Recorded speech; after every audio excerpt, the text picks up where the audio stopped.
Parashat Toldot, cette semaine, c'est la réception des brachot. Ah, pas besoin. Veiten lecha, Elokim, mital hashamayim umishmena haaretz, verov dagan vetirosh. Qui va être zoché des brachot, Yaakov ou Esav? Ça c'est l'enjeu de la paracha.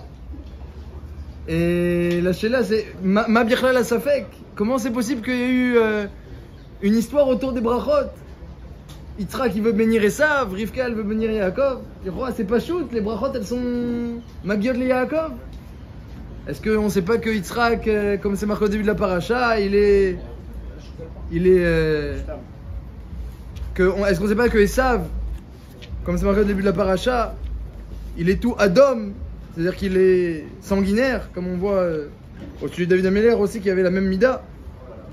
Est-ce qu'on ne sait pas qu'il est Ish Sadeh, un homme qui aime les champs, alors que Yaakov Ishtam Yoshev Ohalim? Est-ce qu'il y a un safek? Est-ce qu'on ne sait pas que Esav, lorsque sa mère elle passait à côté des bâtés à Avodah Zara, voulait sortir déjà alors qu'il est dans le ventre de sa mère? Et on voit que non, c'est pas évident. Il y a un safek. Et il n'y a même pas de safek. Yitzhak il est sûr qu'il faut donner les brachot à Esav. Vaïki Yitzhak Zaken. Vaïki Zaken Yitzhak. Lorsqu'il était vieux, Yitzhak, Vatir Ena Enav Miraot, il ne voyait plus. Vaikra et Esav Beno Agadol, Vayomer Elav Beni, Vayomer Elav Ineni. Il est parti, il appelait Esav. Voilà, Inesakanti, le Hedeti Omoti. Je sais pas que c'est quand je vais quitter ce monde. Veata Sanak Elecha Telicha Vekashtecha. Prends tes arcs, tes outils, tes épées. Vetse Asade Vetsu Dali Tsaïd. Va me chasser un Tsaïd. Vaseli Mataim Kasher Arafti, Vaviali Vochela, Bavour Tevacha Nafshi, Beterem Mamout. Pourquoi spécialement ce soir? Là, demande Yonatan Menouziel, le Chiskouni. Pourquoi spécialement il fallait demander à Esav qui prépare un repas? Alors, Yonatan Menouziel il traduit que c'était le soir de Pessah, que les portes du ciel elles sont ouvertes, et qu'Akadosh Baruch Hu va déverser des brachot, Tlalim, Mishmana Haaretz, Rov Dagan, il y a des brachot qui vont tomber ce soir. Alors c'est Et Ratzon. Et il dit le Sforno que Yitzhak il savait très bien que Esav n'est pas raoui à être mitbarer, il n'est pas raoui à recevoir une bracha Esav, il n'est pas apte à être béni. Il n'est pas digne de louange et digne de bénédiction. Mais comme c'est Et Ratzon, et comme il va faire Kibud Avem, parce qu'il va prendre son arc et va les chasser, il va se fatiguer. Donc, Gam Kibud Avem et Gam Et Ratzon, il peut recevoir les brachot. Donc Yitzhak, même si on ne sait pas, même s'il ne sait pas peut-être à quel point son fils était rachat, comme on le voit dans la suite de la paracha, il a eu une surprise quand il a vu Mamash, les portes du Gainam s'ouvrir sous ses pieds. Mais il savait très bien que Esav n'est pas quelqu'un qui est raoui, qui est apte à être béni. Mais Yitzhak, il est très makpid. Je veux bénir l'aîné, je veux bénir Esav. Donc il l'appelle et il lui dit, je vais te bénir. Et lorsque ensuite Yaakov va prendre sa place sur ordre de Rivka, eh bien on voit que Yitzhak il va bien vérifier. Est-ce que c'est Esav, est-ce que c'est pas Esav? Attends, viens, je te touche. Je reconnais pas ta voix, tu parles d'Hachem, j'ai pas l'habitude d'entendre dans ta bouche le nom d'Hachem. À Kol Yaakov, il y a quelque chose de bizarre. On dirait que c'est Yaakov qui parle, mais les mains c'est celles d'Esav. Donc on voit que Yitzhak est très rapide. Je veux bénir Esav. Bon, la coucher évidemment, la coucher c'est pourquoi tant d'acharnement. C'est pas quelqu'un qui est raoui à la bénédiction. Il est obligé d'attendre Et Ratzon, il dit Yonatan Benouziel. Il est obligé de demander Kibud Avaim pour faire descendre la bracha. Et Ratzon c'est un moment d'agrément où n'importe qui peut recevoir une bracha. Même quelqu'un comme Esav, il peut recevoir une bracha. Mais si c'est quelqu'un qui n'est pas digne de bénédiction, alors Yitzhak, béni Yaakov. Béni Yaakov, c'est plus simple. On voit que non. Il est makpid, il veut bénir Esav. Alors donc Esav se prépare, il va à la chasse et il perd sa place, hein, comme dit le proverbe. C'est de là que ça vient. Donc il va à la chasse et pendant ce temps Rivka elle dit à Yaakov, maintenant dépêche-toi, toi tu vas préparer le Gedi, comme on a dit c'était Pessah, donc il fallait préparer le Korban Pessah, comme ça disent les Mefarshim, il fallait préparer d'Afka un Gedi. Et comme il est marqué aussi après Yaakov ba Bemirma c'est Gamatria Afikoman, donc ils ont préparé le Seder de Pessah avec Yitzhak. Donc c'est Esav qui aurait dû préparer le Seder et c'est Yaakov qui a pris sa place, qui a préparé le Seder à sa place. Comme ça il explique les Mefarshim. Et donc vite Yaakov il prend la place et Yaakov n'a pas du tout envie d'aller prendre des brachot, n'a pas du tout. Il dit à sa mère, moi je suis chalak, et là c'est... Comme il dit le Midrash, c'est pas chalak ce que tu fais, c'est pas beau. Vaïti kim tatea, Et je vais être Kemtatea, un trompeur. Metatea, ça veut dire un trompeur, mais ça veut dire aussi un... C'est le même mot pour parler d'idolâtrie. Je vais être un idolâtre. Parce que la Gemara, elle dit que tout celui qui ment, c'est comme s'il a fait d'idolâtrie. Comme ça, celui qui est marlif. Quelqu'un qui change certains détails. C'était quand? Il sait très bien que c'était jeudi, c'était mardi. Quelqu'un qui est marlif, Yeh beinecha ki oved avodah zara. On voit que Yaakov, il a dit, je vais être Kimtatea, un idolâtre. Mais je t'ai pas demandé de faire d'idolâtrie. Yaakov, il a étudié suffisamment la yeshiva que cette avéra de mensonge, c'est comme idolâtrie. Pourquoi? Kaniré, parce que quand quelqu'un il sert une statue et il est marlif, la statue avec Hachem, alors ça ressemble bidiouk à celui qui est marlif des choses avec d'autres. Kaniré. En tout cas, comme ça, la Gemara dit. Comme ça, Yaakov Avinu, il dit. Donc, il veut pas recevoir les brachot. Et sa mère, elle dit, j'ai reçu bénévoie. Alors, t'as pas le choix. Bon, j'ai pas le choix. Mais Yaakov Avinu s'est marqué dans le Midrash qu'il était Oler ou Boré. Tout le long du chemin, jusqu'à la porte de Yitzhak, de sa tante, Oler ou Boré, il marche et il pleure. Et sa mère s'est marquée dans le Midrash. Sa mère, elle l'a accompagné jusqu'à la porte de Yitzhak. Et lui, il pleurait. Yaakov Avinu. Et elle lui dit après, là, ça y est, je peux plus rentrer. Si je rentre avec toi maintenant, on va se faire remarquer. Je peux plus rentrer. Maintenant, elle a dit comme ça, elle sait très bien qu'Yaakov, on peut pas laisser Mochalav. Il voulait pas tromper son père. Elle a dit maintenant qu'Hachem il fasse la suite. Comme ça, elle a dit dans le Midrash. Elle a pas dit je compte sur toi. On peut pas compter sur lui, sur Yaakov. Il voulait pas mentir. Il voulait pas tromper son père. Qu'Hachem il fasse la suite. Pourquoi elle l'a envoyé? Ça c'est la kouchia. Pourquoi Rivka l'a envoyé? En plus dans la suite de la paracha, on voit que Yitzhak il a béni Yaakov. C'est pas que Yitzhak il voulait bénir Esav et ne pas bénir Yaakov. Dans la suite de la paracha, c'est marqué Vavarech et Yaakov. Il a béni Yaakov. Mais il voulait la première bracha pour une raison qui... Ça demande aussi une explication. Pourquoi la première bracha, être Ratzon, le shefa qui vient du ciel, pourquoi il fallait donner à Esav? C'est une bonne question. Et bon, on peut dire que certains vont dire que c'est un shefa Gashmi, alors c'était mieux pour Esav. Le Ramban il dit un shefa même Rouchni, Brit Elohim. D'après le Ramban c'est encore plus caché la kouchia. Donc pourquoi la première bracha a été pour Esav, c'est une question. Mais pourquoi Rivka elle est pressée? Là c'est Yaakov, il ne veut pas tromper son père, il va recevoir après en son temps Benachat, tranquillement Benachat. Yaakov par la suite, il a reçu une bracha de Yitzhak. Benachat. Non. Je te laisse pas passer. Tu vas, tu prends la bracha de Esav. En premier, à sa place, tu mets des vêtements, tu fais le scénario, la comédie, et tu prends.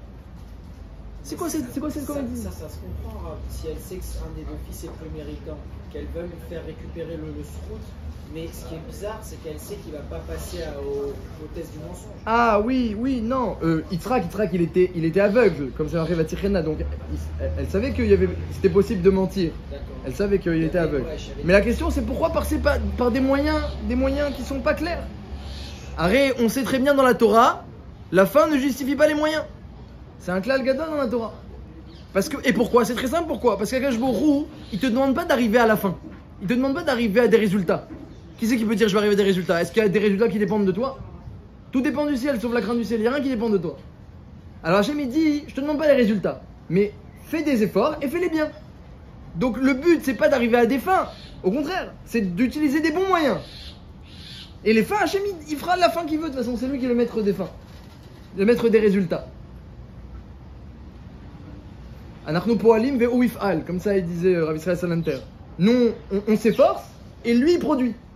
Nous on s'efforce et lui il produit. Comme dit Rav Israël Salanter. Donc là c'est pas clair, les moyens sont pas propres. Yaakov il pleure. Et pourtant sa mère elle lui ordonnait Kibud Avem mitzvah d'oraita, hein. Mitzvah d'oraita, Kibud Avem, Chamura sheba Chamurat, sa mère elle lui ordonne. Est-ce que Yaakov il est parti Besimcha? Il est parti en pleurant. Et c'est assez étonnant que quelqu'un du niveau de Yaakov, qu'il a une mitzvah de Kibud Avem, il doit aller prendre les brachot chez son père, il va en pleurant. Et c'est pas marqué dans le Midrash, c'est pas marqué Chazal, ils disent pas dans le Midrash qu'on lui reproche quelque chose. On aurait pu dire que les Maasé, il s'est trompé Yaakov, mais dans le Midrash, il n'y a pas écrit de reproche, il n'y a pas de critique sur Yaakov et nous.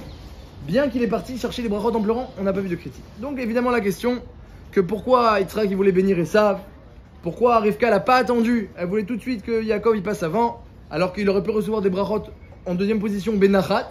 Il est passé comme ça maintenant par des moyens qui étaient difficiles même moralement pour Yaakov, mis à part le mensonge, c'était aussi difficile. Exactement, voilà. Et c'est sûrement ça, la plus grande question, moi je pense, c'est celle-ci. C'est pourquoi Hachem il a pas dit à Yitzhak Benevoa, béni Yaakov. Ça c'est la plus grosse question. De toutes les questions, c'est la plus grosse. Akadosh Baruch Hu, il veut apparemment que Yaakov soit béni.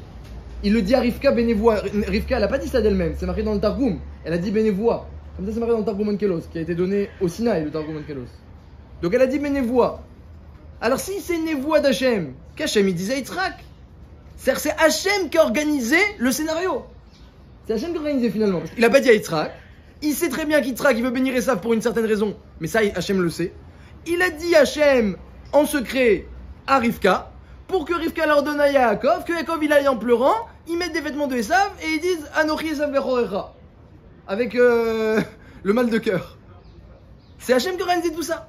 Pourquoi il a organisé une Ça, c'est la plus grosse question. Elle est demandée dans le Zohar, cette question. Zohar C'est Akadosh. une situation conflictuelle. Pour Hachem, il a organisé que les choses se passent comme ça, de façon trouble. C'est les brachot ont été reçus de façon trouble. Pourquoi pas Chalak? Il a dit Anochi Ish Chalak. Il a dit Yaakov, moi je suis un type clair, un type Chalak. Il n'avait pas de poils, mais Chalak c'est-à-dire sans poils. Mais moi je suis clair, je suis Chalak, je suis lisse. Pourquoi ça ne s'est pas fait de façon lisse? Ça s'est fait de façon comme ça, tordue.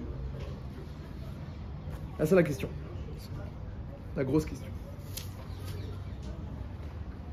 Alors, la première question qu'on a demandé, pourquoi Yitzhak veut bénir Esav, ça, avant qu'on rentre dans le vif du sujet, de la plus grosse question, pourquoi Hachem il a organisé des choses comme ça. Mais pourquoi Yitzhak il veut bénir Esav? Alors, le Or HaChaim Akadosh, il dit quelque chose d'extraordinaire, mamash. Un grand moussard, un grand moussard. Yitzhak il est en face de lui Esav. Il sait très bien, comme il dit le Sforno, comme on le voit dans le Dan visuel, que c'est quelqu'un qui n'est pas digne d'être béni. Il faut attendre Pessah, être Hatson, il faut que les portes du ciel soient ouvertes, il faut que lui il ait fait Mizaki Boudavem, et encore. Même par la suite, on voit que c'était pas si évident qu'il recevait une bracha malgré tout ça. Donc, Esav n'est pas raoui d'être béni. Omer Awachim après Yitzhak il veut tellement le bénir, et il sait qu'il est pas raoui. Il sait pas qu'il est un grand rachat ou là Meroucha, mais il sait qu'il est pas raoui d'être béni. Omer Awachim. Quand tu as en face de toi quelqu'un qui est mauvais, et tu as comme ambition qu'il s'améliore, et mieux que ça, qu'il soit mis à pair, qu'il se transforme du rat au tov, qu'est-ce que tu fais? Omer Awachaim, on ne soigne pas le rat par le rat. C'est pas maintenant en rajoutant du rat sur lui, du larat, des punitions, des torahot, al toriachlet, penisnaecha, le passou qui dit dans Michelet. Tu dis, ne dis pas une réprimande au rigolo, au moqueur. Il va te détester. Alors comment je fais avec le moqueur? Il me l'a letim ou yalit. Hachem il fait des blagues au moqueur. Peut-être qu'avec une blague il va comprendre. Il me l'a letim ou yalit. Alors il dit le Or HaChaim, il a vu Yitzhak que Esav il était rat, il était mauvais dans ses trou-notes, il savait bien. Et il voulait qu'il soit mis à pair les tov.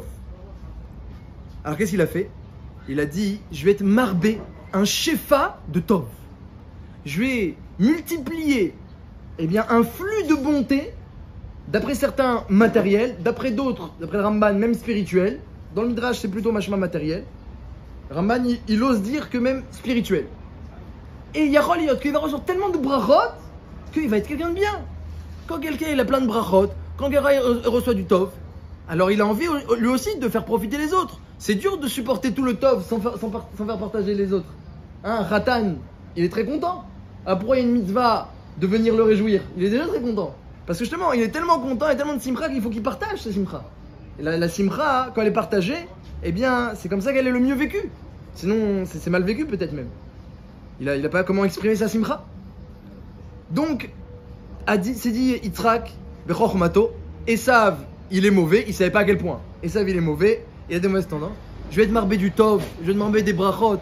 Et où là, il y a une chance qu'il va être mis à pair, Miral et tov. Yaakov, Ishtam, il est parfait, Yoshev, Walim, il a Yeshiva. Qu'est-ce que j'ai besoin? Pourquoi je vais le déranger? Pourquoi je vais l'appeler? Pourquoi je vais faire des brachot? Il a pas besoin. Il est parfait. Yaakov Avinu, lorsqu'il a rencontré Esav, il a dit, je vais te donner si. Les shlikol, j'ai tout. C'est quoi les shlikol, j'ai tout? C'est pas qu'il avait tout, Bémet. C'est comme ça, Yaakov, quelqu'un qui est entier. Alors il sent qu'il a tout, il est sa mère Bechelko, il sent qu'il a tout. J'ai pas besoin de plus. Quelqu'un qui est sur le masloul du rat, alors pour être mis à pair, mais à pair auto, il dit le Or HaChaim, pour le transformer, eh bien il faut au contraire, le contraire de ce qu'on aurait pu penser, lui faire du bien. Tu fais du bien autour de toi, tu fais du bien même à des gens qui sont kashim comme ça, tu leur fais du bien, tu insistes, tu es doux, tu es patient, tu es marbé, létif, Bassof, Merov, qui reçoit des brachot, il peut être mis à pair et ramène Raya. Il dit j'ai une preuve, il dit le Orachaim. Arrête, dans les parashiot Abaot, c'est marqué que Yaakov, il a caché Dina de Esav. Comme ça, c'est Medouyak dans les psukim que Dina n'est pas comptée, recensée dans les enfants qui sont passés devant Esav. Lorsqu'il va y avoir la rencontre entre Yaakov et Esav, eh bien, après qu'il a pris les brachot et que Esav a essayé de le poursuivre et voulait le tuer, après 22 ans, lorsqu'ils vont se revoir, eh bien, il va cacher Dina, Yaakov Avinu. Pourquoi? Il a dit j'ai peur que Esav va vouloir se marier avec elle. Et juste après, qu'est-ce qui s'est passé dans un paracha d'après, dans le passage d'après, Dina, elle a été kidnappée par Shrem ben Hamor, Venensa. Elle était à Noussa. Shrem ben Hamor, elle l'a kidnappée. Et après, il a même voulu se marier avec elle. Il l'a rendue impure. Alors, Shrem, un goy, il a kidnappé la fille de Yaakov. Le Midrash, il dit mais pourquoi Hachem, il a envoyé cette souffrance à Yaakov Avinu, cette punition que sa fille, elle se fait kidnapper et elle se fait rendre impure. Omer Midrash, parce qu'il a caché Dina dans une boîte pour pas qu'Esav la voie. Et s'il n'avait pas caché et qu'elle s'était mariée avec Esav, elle aurait fait faire tchouva. Comme ça, c'est mal Midrash. Là, le Orachaim le ramène dans le chapitre 27, au début du chapitre 27, dans l'Orachaim, il ramène le Midrash, c'est Bereshit Rabbah 76. Il était déjà marié, mais il avait plein de femmes, donc il pouvait rajouter une, et celle-là, eh bien, elle aurait fait faire tchouva. À l'époque, il se marie avec plusieurs femmes, comme on le voit. Yaakov et ça. Elle aurait fait faire tchouva. Donc il dit le Midrash, tu vois, il dit Orachaim au nom du Midrash, tu vois, que quand quelqu'un, tu lui fais un beau cadeau, tu lui marbais les tivito, même Esav, il peut être mis ta père mira l'étoffe. Donc il traque, on peut expliquer qu'il avait comme projet de bénir Esav, parce que Esav, eh bien, il est manquant, il a besoin de s'améliorer. Alors il a besoin de brachot. Mais Yaakov qui est shalem, qui est parfait, il n'a besoin de rien. On peut imaginer que c'est ça qu'Yitzhak il a pensé. Mais ce qu'on ne comprend pas, c'est que qu'est-ce que Rivka a pensé? Que Yaakov doit passer en premier absolument, il doit recevoir les brachot coûte que coûte, de n'importe quelle manière. Et pourquoi Hachem il a organisé les choses comme ça? Hachem il a pas dit à Yitzhak, il a dit à Rivka pour que les choses elles se passent comme ça. Ça reste incompréhensible, l'Ichora. Alors, le Rav Chaim de Vologine, Ephraim Vologiner, il dit que dès qu'on a une question sur les Havot, dès que tu as un problème dans l'histoire de nos pères, des patriarches Abraham, Yitzhak, Yaakov, dès que tu as un problème, la réponse elle est dans les banim. Akadosh Baruch Hu, il n'a agi avec les Havot, avec Abraham, Yitzhak, Yaakov, que pour préparer l'engendrement du clan d'Israël. C'est ça, tous les Havot, Maoutam, leur essence aux Havot, c'est préparer le clan d'Israël. D'ailleurs, vous vous êtes jamais demandé, Av, un père. Les Rora, c'est un lachon masculin. Pourquoi on les appelle les Avot? Avot, hot, c'est féminin. Les Avot. Parce que c'est Méramez. Ça fait allusion au travail des Avot. Dans la Torah, il nous montre le Aleph Bet. Les Avot, le Av, c'est le rôle du père, Aleph Bet, c'est Av. Il nous montre le Aleph Bet. Le père, il montre le début du chemin. C'est le Chinour. Le Chinour, c'est le début du chemin. L'initiation. Chinour, c'est l'initiation. On initie l'enfant. Après, l'enfant, il va grandir tout seul. Mais on lui montre le début du chemin. En espérant qu'il va continuer Gimel, Dalet et Av. Mais attention, les Avot, c'est différent. Les Avot, ils ont préparé toute la suite. Toute la suite. Le Hemsher dans la Torah, la suite, ça se dit Vav. Le Vav, le E, c'est la liaison, c'est le Hemsher. Donc, Aleph, Bet, Vav. Ils nous montrent dans la Torah le Aleph, Bet. Ils préparent la suite Vav jusqu'à où? Jusqu'à Tav. Les Avot. Ils nous montrent le début du chemin comme un père. Ils préparent la suite, Vav, et jusqu'à Tav, jusqu'à la fin. Ils ont fait tout le boulot jusqu'à la construction du 3e Beth Amikdash. Ils avaient eux la Shrina sur leur tente comme on l'aura Bimera Beyamenu. Ils ont tout préparé. Les Avot, ils ont tout préparé. Comme ça, il dit Rav Yerucham, comme ça, il dit Rav Chaim Vologiner. Les Avot, ils sont arrivés à la Shlemut dans tous les nisyonotes, dans toutes les épreuves qu'auront le Klal Yisraël jusqu'à la fin des temps. Pourquoi? Pour qu'on ait en potentiel ces choses-là et qu'on puisse arriver à l'appliquer. Parce qu'on n'aurait pas réussi à être Mechadesh, à de nous-mêmes produire comme les Avot l'ont fait. Produire le même résultat. Les nisyonotes des Avot, on n'aurait pas pu réussir à les surmonter et à être Mechadesh, à faire sortir ces forces nouvelles-là de nous-mêmes, on n'aurait pas pu. Mais une fois que les Avot sont passés par là, et c'est Yadou à ceux qui savent, ils savent que les Avot, chacun il a une mida différente, et que les 3 midot, elles incluent toutes les midot qui existent. Donc, comme ils incluent toutes les midot, toutes les nisyonotes, ils ont fait tout le travail, maintenant c'est en nous, et Hachem dit, bon maintenant, tout ce que je vous demande, c'est, eh bien, essayez de faire sortir ce qui est déjà en vous. Et c'est déjà pas mal. Mais de nous-mêmes, réussir à faire le travail d'inventer des corottes comme les Avot, ça on n'aurait pas réussi. Donc ils ont tout été machriches, ils ont tout enraciné dans le clan d'Israël. Donc dès qu'il y a une couchée sur les Avot, tu comprends pas pourquoi Hachem il fait que ça arrive comme ci, ça arrive comme ça, réfléchis avec les enfants et tu vas comprendre. Comme ça il dit Rav Yerucham de Mir, comme ça il dit Rav Chaim de Vologine, les Avot en essence, ce sont des gens qui sont là pour engendrer le clan d'Israël. Avram Avinu, quelqu'un qui aime Hachem, on n'a pas aidé. Avram c'est Oavi, c'est celui qui aime le plus Hachem. Dans les psukim il s'appelle Oavi. Dans les psukim lunar on l'appelle celui qui aime le plus Hachem. Lorsqu'il n'avait pas d'enfant, qu'est-ce qu'il a dit Hachem? On n'a pas l'impression qu'il est Oev Hachem. Matitenli. Il lui dit Hachem Sracha, t'as un grand Sachar. Qu'est-ce qu'il lui répond? Avram Avinu, qui parle à Hachem. Matitenli, qu'est-ce que tu veux? Qu'est-ce que tu me donnes? Va nourrir l'olachari, je suis stérile. Alors il faut comprendre comment on peut parler comme ça, mais qu'est-ce que ça veut dire? C'est-à-dire qu'Avram Avinu, il savait qu'il est là pour engendrer le clan d'Israël. Alors c'est bien joli du Sahar, etc. Je suis là pour faire un peuple qui va te représenter sur terre. Si j'ai pas ça, à quoi je sers? À quoi je sers? Et on voit qu'Avram, il a parlé comme ça, avec quelque part, oui, avec un peu de... Avec la rouspa. Et pourtant, on voit pas dans Chazal qu'ils lui ont reproché. On trouve pas qu'ils lui ont reproché. C'est-à-dire qu'Akadosh Baruch Hu, il attendait cette réaction d'Avram Avinu. Là, je vais te donner un Sachar. Hachem, il attendait. Avram dit, je veux pas de Sachar. C'est où tu me donnes le clan d'Israël, ou c'est, on arrête là. Ça sert à rien. Yaakov Avinu, il s'est marié, il a attendu pour se marier 7 ans, parce qu'il est parti travailler chez Lavan. Dans la suite de parachat de la semaine prochaine. Il part travailler chez Lavan, il veut se marier avec Rachel. Parce qu'il a vu que c'était son zivouk. Alors moi, il y a Lavan, il dit, t'as pas d'argent, alors tu dois travailler 7 ans. Et après seulement dans 7 ans, tu peux te marier. Il avait déjà 84 ans, il dit Rachel. Il est déjà âgé. Il a dû attendre 7 ans alors qu'il avait 77, donc il a dû attendre jusqu'à 84. Qu'est-ce qu'il a dit ensuite au bout de 7 ans? Écoutez le texte. Vayomer Yaakov el Lavan au bout de 7 ans. Ava et Ishti, donne-moi ma femme. Ki maleu yamai, j'ai fini mes 7 ans. Ve'avo et Léa, que j'aille avec elle. Rakatou Batora, Akdosha. Omer Rashi il dit, même le plus léger des légers, un khatan le plus léger des légers, n'aurait pas osé dire à son beau-père quelque chose comme ça. Et la maille, Omer Rashi, tu vois combien Yaakov Avinu était mitztaher, qu'il n'avait pas encore engendré les 12 tribus. Il n'en pouvait plus, mais à quoi ça? J'ai 84 ans, j'ai pas fait les 12 tribus. À quoi ça sert?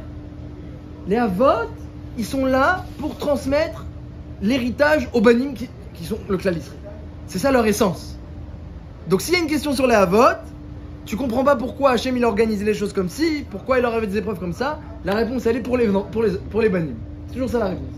Après il faut juste essayer de comprendre le cheminement à notre niveau. Alors, en l'occurrence, qu'est-ce qu'on a hérité de Yaakov Avinu?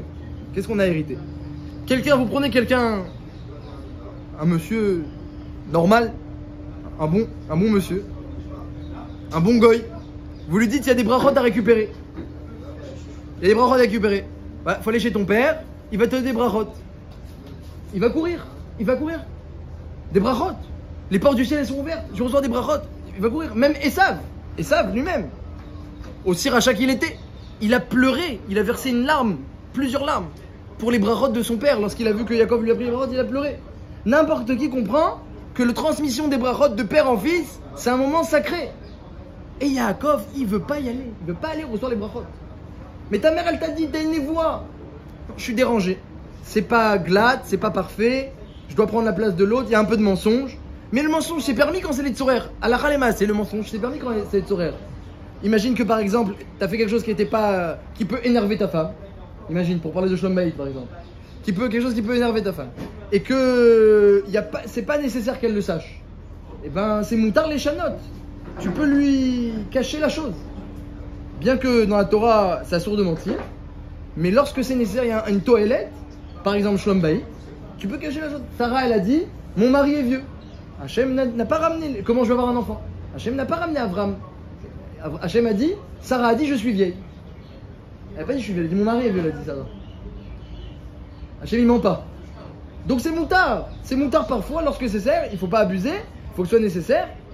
C'est moutard. Non, Yaakov, il veut pas recevoir les brachot. Esav, il pleure pour recevoir les brachot et Yaakov veut pas recevoir les brachot. Alors justement, parce que comme on l'a dit, Yaakov, Ishtam Yoshev Ali, il est assis dans le Beth Midrash, il est en train, pendant le shiur, en train d'étudier la Torah. Toutes les brachot du monde ne l'intéressent pas. Et en plus, si on lui dit que les brachot, elles s'obtiennent que d'une façon un peu tordue, qu'est-ce que j'ai pas besoin. Est-ce qu'il me manque quelque chose? À fort bas, des kolaba, ve'en midat tova emena. Elle dit à Jean Perké Avot, tourne la Torah, tout est dedans. Des kolaba, il y a tout dedans. Qu'est-ce que j'ai besoin d'aller chercher ailleurs? Si tu penses que là, tu vas chercher ailleurs Torah quelque chose de plus, tu remets en question que la Torah, elle n'est pas Temima. Pourtant, tu le dis, Torah Tachem Temima. Elle est parfaite, elle est entière. Non, mais j'ai besoin d'aller chercher quelque chose. Ah, donc elle n'est pas Temima. Yaakov, il savait que la Torah était Temima. Il était Ishtam, la Torah était Temima. Il était un homme parfait, intègre, la Torah elle est parfaite. Qu'est-ce que j'ai besoin d'aller sortir? Et même si c'est une névoie, mais il comprend pas. Il dit, je comprends pas, je vais la faire, mais en pleurant. Je dois aller maintenant faire du mensonge. Je quitte la Torah Témet pour aller chercher des brachot sheker. Et Yaakov Avinu, il a vécu les choses douloureusement. Et Akash Borou et le Midrash, il le félicite. Parce qu'il avait raison. D'aller chercher les brachot de cette manière-là, il avait raison. C'était pas un manque de kibbutz avem que d'aller en pleurant. Tu sors du Beth Midrash pour aller chercher des brachot de façon mensongère. Mais même si c'est une névoie d'Hachem, Hachem il attend de toi que tu ailles en pleurant. Il y a un vice de forme. Voilà, il y a un problème. Elle dit la Mishnah, c'est une Mishnah dans Kiddushin. Mistama que Yaakov il avait étudié la Mishnah dans Kiddushin. La Mishnah là-bas elle recense tous les métiers qu'un homme pourrait pratiquer. Alors elle donne des conseils, l'avant-dernière Mishnah dans Kiddushin. Elle donne des conseils quel métier prendre, quel métier ne pas prendre. Elle dit surtout évite un métier où il y a beaucoup de femmes, c'est dangereux, n'apprends pas ce métier-là. Alors quel métier? Rabbi Meir il dit un métier facile. Un métier facile, léger, qui te prend pas trop de temps, qui est facile à faire. Et quoi? Une fois que tu as ce métier, il te palèle. Il faut mettre à 50 filotes, tant de filotes, et même un métier léger, tu verras qu'il va te rapporter beaucoup. Comme ça dit Rabbi Meir, c'est son conseil. Un métier facile, ça a l'air que ça rapporte pas beaucoup. Filote, tu vois, paf. Tu vas t'enrichir mieux que le bijoutier d'à côté. Pour les Ishsadé comme les Ishtora ou pour les Ishtora? Rabbi Meir, il part pour le clan d'Israël. D'accord, tout le monde. Alors, et pourquoi elle a dit, et il explique. Il justifie ce qu'il dit. She'ena aniut ve'vionut ve'ashirut mina umanut. La richesse et la pauvreté ne dépendent pas du métier et là de la xéra d'Hachem. Donc l'homme il pourrait se tromper. Il dit si je suis bijoutier, je vais être riche. Si je suis épicier, je vais être pauvre. Comme ça il pense. C'est une taout. En réalité, celui qui est riche, un riche bijoutier, parce qu'Hachem il avait choisi qu'il soit riche. Alors il a mis bijoutier. Celui qui est épicier, qui est pauvre, parce qu'Hachem il a choisi qu'il soit pauvre. Donc prends n'importe quel métier, même le plus simple. Fais des filotes, qu'Hachem il choisisse que tu sois riche. Et tu vas voir, tu vas ouvrir les industries de l'épicerie au Sherad, je ne sais pas. Il n'y a pas de klal gadol. Prends le métier le plus simple, sois mitpalel, et Hachem il choisira là où tu es que tu sois riche, parce que la richesse ne dépend pas du métier. Il dépend du décret d'Hachem et qui dépend de la prière et du mazal. Deux choses. Rabbi Shimon ben Elazar Omer, Raïta miyamecha chaya ve'ov shel mumanut. T'as déjà vu un singe et un off et un poulet qui ont des métiers? Et mit par Nessin, il leur envoie le grain de blé quand il faut et la cacahuète quand il faut, il leur envoie leur parnassa. Chez l'Obetsahar, on n'a jamais vu qui pleure et qui se fatigue et qui sue. Comme ça il dit Rabbi Shimon ben Elazar. Si les animaux qui n'ont été créés que pour me servir, dit Rabbi Shimon ben Elazar, sont des moyens. La création du monde n'est pas faite pour les singes et les poulets. Elle est faite pour les hommes. Donc si eux qui ne sont qu'un moyen, ils ont leur parnassa sans se fatiguer. Ani chez Nivretil, chez Machet Koni, moi je dois servir Hachem. Alors, Enodine, que Hachem va me trouver un parnassa, alors pourquoi je dois travailler? À cause d'Adam Arishon. Parce que comme il a faute d'Adam Arishon, Hachem lui a dit, tu devras suer. Donc il faut suer maintenant. Mais Béhémet, Adaïn Akashbrou, il me trouve un parnassa bien plus que toutes les autres créatures. Rien qu'il y a un tenaille qu'il faut suer. Si tu as sué, c'est bon, tu as sué, tu as un peu chaud. Elle continue la Mishnah. Elle dit ne sois pas épicier justement. Elle dit la Mishnah ne sois pas épicier parce que ça entraîne beaucoup la tromperie. Avec les poids, les mesures, etc. Évite ça. Il y a beaucoup de tromperie dans l'épicerie. Elle dit la Mishnah, la médecine aussi, la médecine, c'est dangereux. Parce que tu guéris, bah sauf que tu crois que c'est toi qui guéris. Rabbi Nehorai, qu'est-ce qu'il dit? Manière raniet kol amunot shebaolam. Moi, je dis aucun métier. Je laisse tous les métiers de côté. Manière raniet kol amunot shebaolam. Ve'eni melamed et beni. Et j'enseignerai à mon fils quoi? Parce qu'il y a un chiyuv, une obligation d'enseigner à son fils un métier. C'est obligé. Il faut l'apprendre à nager, il faut l'enseigner un métier et lui trouver une épouse. Ce sont des obligations du père envers son fils. Comme ça, la Mishnah dit dans Kiddushin. Alors Rabbi Nehorai, il dit qu'est-ce que je vais enseigner à mon fils? Je mets tous les métiers de côté. Ve'eni melamed beni et la Torah. Je vais enseigner à mon fils comme métier la Torah. Comme métier la Torah, oui. Explique.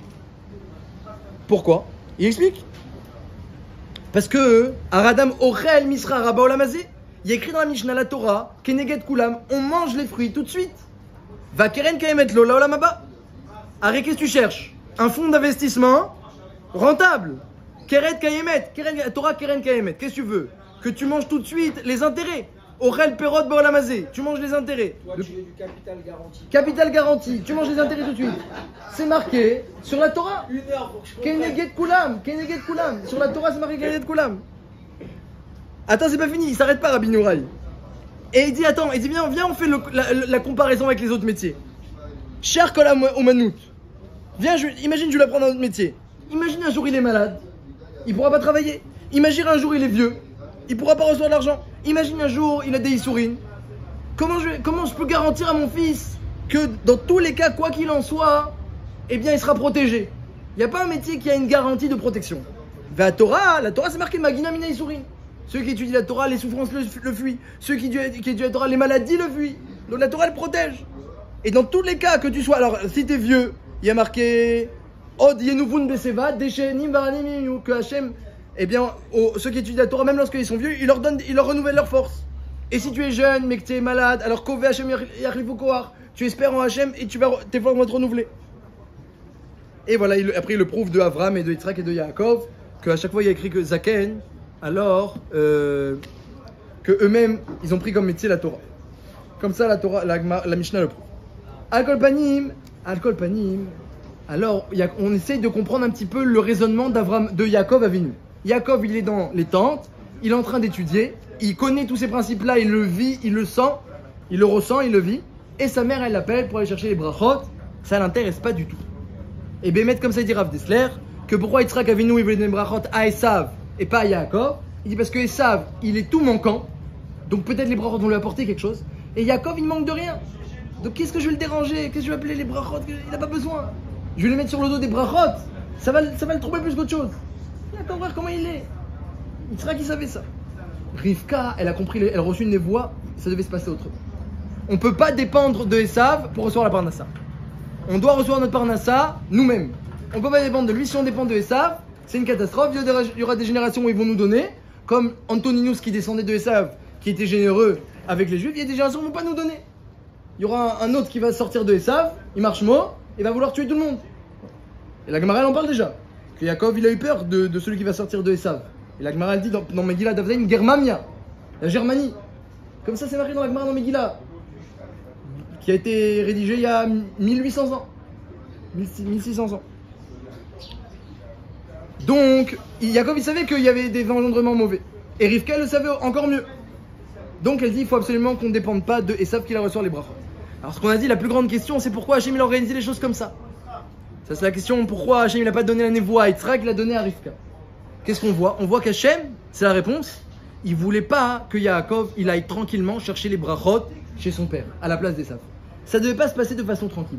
Ça devait se passer comme ça, de façon un peu tordue. Il devait prendre la place d'Esav. Pourquoi? Parce que quelque part, même quand tu es obligé, même quand tu n'as pas le choix, même quand c'est une névoie d'Hachem, mais lorsque tu quittes le Beth Midrash pour aller t'occuper de la Parnassa, quelque part, il faut que tu sentes un petit peu, il faut que tu sentes que tu es en train de mettre les vêtements de Esav. Hachem, il ne voulait pas qu'on aille chercher les brachot avec les vêtements de Yaakov. Yaakov, il faut qu'il se sente à l'aise au Beth Midrash.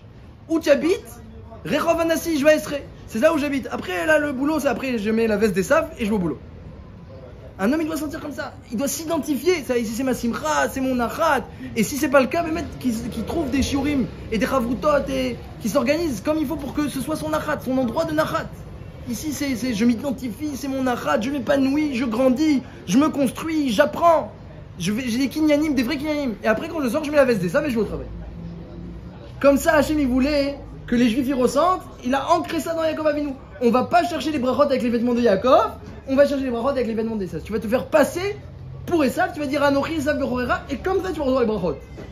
Et en pleurant. Pourquoi en pleurant? Parce que tu sors du Beth Midrash. C'est en nous maintenant. Quelqu'un il sort du Beth Midrash, il pleure, c'est pas que c'est un grand sadique. Il a en lui les courants de Yaakov Avinu. Il veut pas partir. Et s'il pleure pas, c'est qu'il a en lui, mais il a pas encore fait sortir ces courants là. C'est encore un peu caché. On voit, il y a des sipurim dans la Gemara extraordinaires. On voit des tzadikim que ils ont pas pu faire sortir ça d'eux-mêmes. Ils ont sûrement hérité des avot.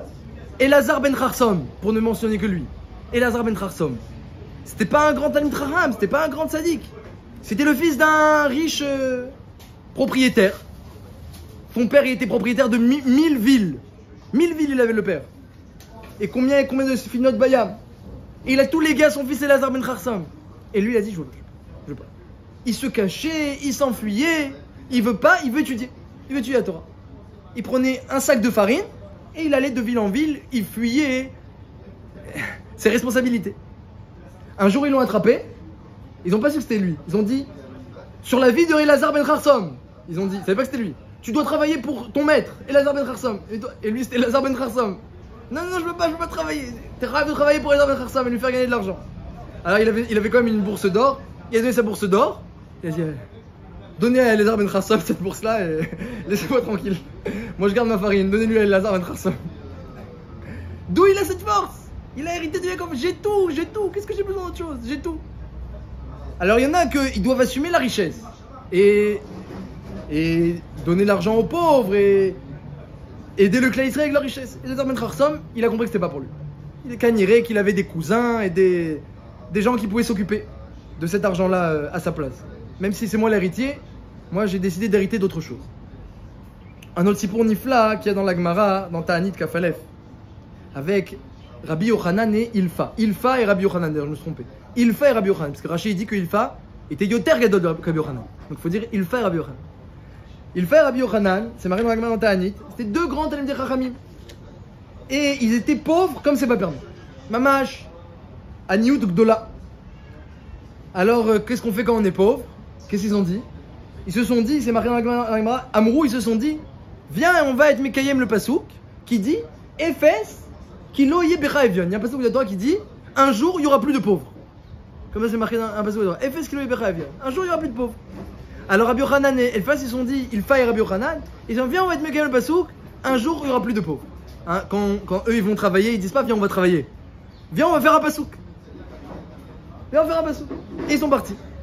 Et ils se sont arrêtés un moment pour se reposer sur le chemin vers la ville pour aller travailler. Et ils se sont assis et la Choma où ils étaient, elle était Raoua. Elle tenait pas bien. Et ils n'ont pas vu, Kaniré, ils n'ont pas vu.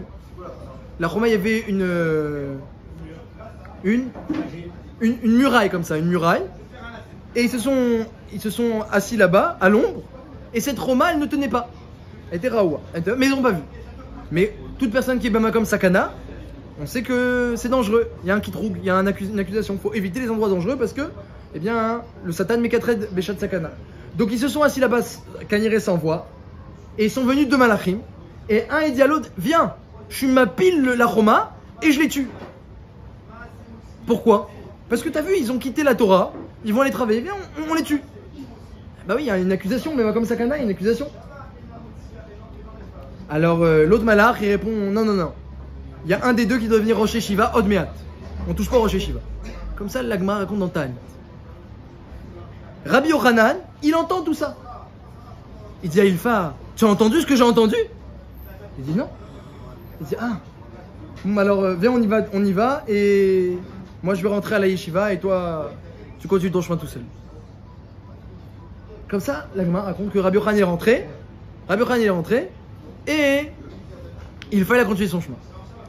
Très peu de temps après, Rabbi Yochanan est devenu Rosh Yeshiva et Rashi dit que c'était le derrière que quand quelqu'un est nommé Rosh Yeshiva, eh bien on lui donne beaucoup d'argent. Parce que c'est pas kavod que quelqu'un qui est pauvre soit Rosh Yeshiva. Donc il s'est très vite enrichi Rabbi Yochanan. Il est resté dans la pauvreté un certain temps, mais puisqu'il a été nommé Rosh Yeshiva, il s'est très vite enrichi. Mais Ilfa, lui, qui était plus grand que Rabbi Yochanan en Torah, et bien lui, il a continué ses affaires. Jusqu'à que quelques années plus tard, il est rentré et il a vu que c'est Rabbi Yochanan qui est devenu Rosh Yeshiva un peu à sa place, entre guillemets. Et lui, maintenant, il revient avec de l'argent. Mais il avait des regrets. La Gemara raconte qu'il est monté sur le mât, sur le haut d'un bateau, le Rosh Hasfina, sur le mât.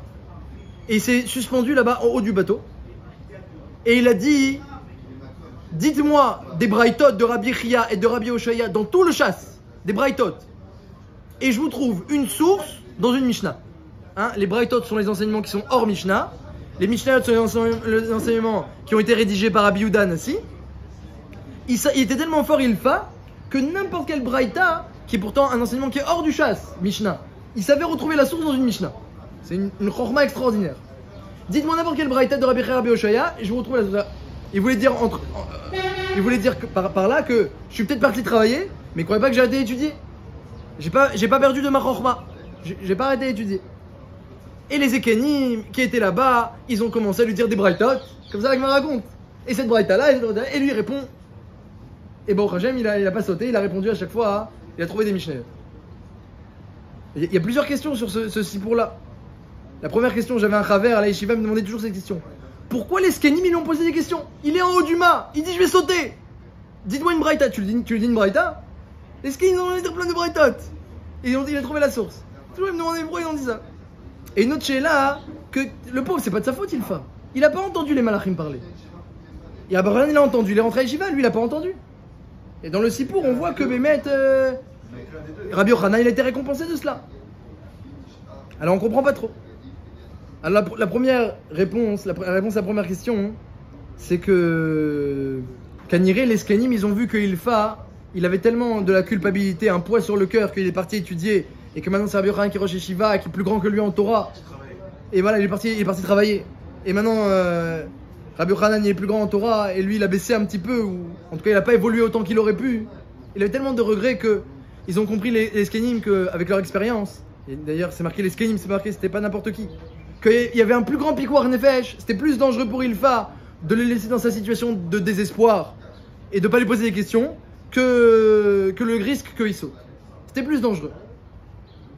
Quelqu'un qui est comme ça, désespéré et déprimé, au contraire, il avait besoin de montrer à lui-même et au monde qu'il n'a pas baissé en Torah.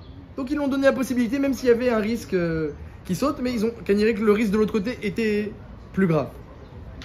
Maintenant, pourquoi Ilfa n'a rien entendu? Et Rabbi Yochanan a entendu. Alors le Midrash Shirachirim, dans un autre endroit, il raconte qu'il y avait un passé, Ilfa et Rabbi Yochanan, ils avaient un passé. En tout cas, Rabbi Yochanan tout au moins. Rabbi Yochanan, il était très riche avant de devenir pauvre. Il était très riche. Le Midrash raconte qu'un jour Rabbi Yochanan il passait avec Rabbi Chia Baraba. Et Rabbi Chia Baraba, il a dit, t'as vu ce chant? Comment il est magnifique? J'ai jamais vu un chant aussi beau. Rabbi Yochanan dit, ce chant-là, c'est le mien. Mais je l'ai vendu pour pouvoir étudier. Après, t'as vu cette vigne-là? J'ai jamais vu une vigne aussi belle. Cette vigne, c'était la mienne. Mais je l'ai vendue pour pouvoir étudier. Et après, t'as vu ce zétim-là? T'as vu ces oliviers-là? Ces plants d'oliviers, ils sont vraiment de qualité. C'était les miens. Mais je les ai vendus pour pouvoir étudier. Et maintenant, il n'a pas pour manger. Et Rabbi Chia Baraba, qui est accompagné et qui lui a posé toutes les questions, il s'est mis à pleurer. Et Rabbi Yochanan, Louis Guillard, il faisait même pas attention aux pleurs de Rabbi Chia Baraba. Et la Midrash Shirachirim, il dit, sur qui s'est dit le pasouk? Im iten ish et kol on beto ba'ava boz yavuzulo. C'est qui ce pasouk-là qu'on dit à la fin de Shirachirim? C'est Rabbi Yochanan. Shlomo Amelech, il a dit ce pasouk-là, bénévoie sur Rabbi Yochanan. Im iten ish et kol on beto, toute la richesse, toutes les fortunes. Boz yavuzulo, il dit, je m'en fiche. Boz, je m'en fiche. Comme Esav, vaïvez et Aberora, et ça, il s'en fichait de travailler la Keuna au Beth Amikdash. Je m'en fiche, tout ce que je veux c'est étudier. Donc Rabbi Yochanan, il s'en fichait de la Parnassa. Et lorsqu'il sortait du Beth Amikdash Kaniré, il sortait même s'il a senti que c'était nécessaire, mais il sortait avec un poids sur le cœur. Eh bien, sûrement que c'était pas le même poids que Ilfa. Et quand quelqu'un il sort du Beth Amikdash et il sent qu'il abandonne la vie, que c'est Etzraïm, il abandonne la vie, j'abandonne la vie. Quand il arrive en dessous d'une muraille et que les malachim ils disent, mais t'as vu ces gens-là qui abandonnent la vie? Viens, on les tue. Eh bien, celui qui est conscient qu'il abandonne la vie, il entend les malachim. Celui qui n'est pas conscient, il n'entend pas. Donc, on dirait que Rabbi Yochanan, il était beaucoup plus conscient que Ilfa. Donc, lui, il était zoré d'entendre. Ilfa n'a pas été zoré d'entendre. Ilfa, après coup, il a ressenti qu'il a lâché la vie. Pour pas grand-chose, parce que finalement, Rabbi Yochanan aussi, lui aussi, est devenu riche. Peu de temps après. Donc ça, on voit comment, eh bien, Yaakov Avinu, il a fait hériter dans nos gènes, eh bien la force qu'on est capable de laisser tomber, on est capable d'abandonner la richesse, de mettre de côté et de Messirut Nefesh et de rester dans la Torah. On est capable de tout abandonner. Et quand on sort du Beth Midrash parce qu'il n'y a pas le choix, on sort avec le poids sur le cœur. On met les habits des Sav et on sort. Et ça, Akadosh Baruch Hu, il a ancré dans le clan d'Israël. Et il voulait pas, comme on a demandé, il voulait pas Hachem que les choses se passent de façon claire, de façon nette. Il voulait pas Akadosh Baruch Hu. Il voulait ancrer que les brachot matériels, c'est comme ça que ça s'obtient. Et au contraire, cours après le kavod te fuira. Cours après l'argent aussi te fuira. Mais si, eh bien, tu as ton travail et tu y vas malgré toi, et toi le Ikar, c'est la Torah. Ce qui fait Torah Trakeva et Melarto Harai, c'est marqué Mefourage dans la Mishnah Birkei Avot, que Melarto Mitkayemet, Parnasato Mitkayemet, il a de la tzlacha dans son métier. Parce qu'il a fait la Torah l'essentiel et le travail accessoire. Mais c'est difficile. Comment la Torah c'est l'essentiel et le travail c'est l'accessoire? La Torah, a priori, c'est plus, on sent plus que c'est facultatif, que des fois je viens pas, le travail, il n'y a pas le choix. Mes heures elles sont notées, il y a le chèque à la fin du mois, je dois rendre des comptes ici, je dois pas rendre des comptes. C'est un travail difficile de rendre le passage au Beth Midrash comme l'essentiel de sa journée et le passage au travail comme l'accessoire. Ça, c'est Akadosh Baruch Hu, il a dit je vais préparer le clan d'Israël pour réussir cette épreuve-là. Yaakov Avinu va chercher les brachot avec les vêtements des saves, en pleurant, avec un poids sur le cœur, en devant même mentir. Le Rav de Sainz il dit parce que s'il n'avait pas menti, alors après tout celui qui aurait manqué de droiture dans son métier, il n'aurait pas reçu la parnassa, comme c'est le Rav de Sainz. Hachem il a fait que même si un juif maintenant dans son métier, il n'est pas tzaddik, il ressemble à Esav, quand même il recevra sa parnassa. Il a préparé le terrain. Évidemment, on doit être droit dans son métier, c'est la première question qu'on demande au Lama Ba. Mais dans tous les cas, il a préparé que la parnassa, elle est prévue pour le clan d'Israël, elle ne dépend pas de Esav. On a reçu la parnassa, elle ne dépend plus de Esav. Mais dans quelles conditions on doit aller la chercher? Et bien mettre celui qui se met dans la peau de Yaakov et il met les vêtements de Esav lorsqu'il sort, et pour lui c'est dur de quitter le Beth Midrash parce que c'est là sa maison, c'est là son endroit d'épanouissement, c'est ici qu'il s'identifie. Et bien celui qui il voit les choses comme ça, c'est sûr qu'il aura de la tzara et recevra toutes les brachot. C'est marqué, les portes du ciel étaient ouvertes, Yaakov il a tout reçu. On finira avec une petite histoire.